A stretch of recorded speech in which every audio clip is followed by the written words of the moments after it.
কিছু কিছু কাজ আছে যেগুলো করলে রোজা ভাঙে না, বাট আমাদের মধ্যে কনফিউশন কাজ করে যে এটা করলে কি রোজা ভাঙবে। এক নম্বরে হচ্ছে ইচ্ছা করে যদি আপনি খান, ইচ্ছা করে খাইতে হবে, বুঝছেন? ভুল করে খাইলে কিন্তু রোজা ভাঙে না। খুব মজার না ব্যাপারটা? দুই নাম্বার হচ্ছে এটা বিবাহিতদের জন্য। আমরা শুনেছি যে বিবাহিতরা ফিজিক্যাল ইন্টারকোর্স যদি করে, দেহ থেকে সিমেন আউট হলে রোজা ভেঙে যায়। স্বাভাবিক মেলামেশার সাথে রোজা ভাঙে না। কিস করা, হাগ করা হাজবেন্ড ওয়াইফের মধ্যে, এই যে সখ্যতা, এই ব্যাপারগুলো যদি দিনের বেলায় ঘটে এতে রোজা ভাঙে না।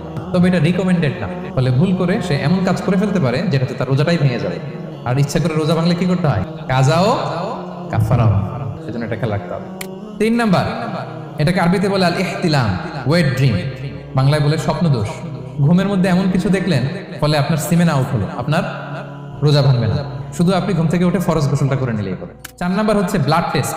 ব্লাড টেস্ট করা যায়, 1-2 সিরিঞ্জ ব্লাড নিলে ভাঙে না। তবে যদি অনেক বেশি অ্যামাউন্টের ব্লাড নেয়, এতে যদি আপনি ক্লান্ত হয়ে পড়েন সেক্ষেত্রে আপনি রোজা ভাঙতে পারবেন, পরে কাজা করলে।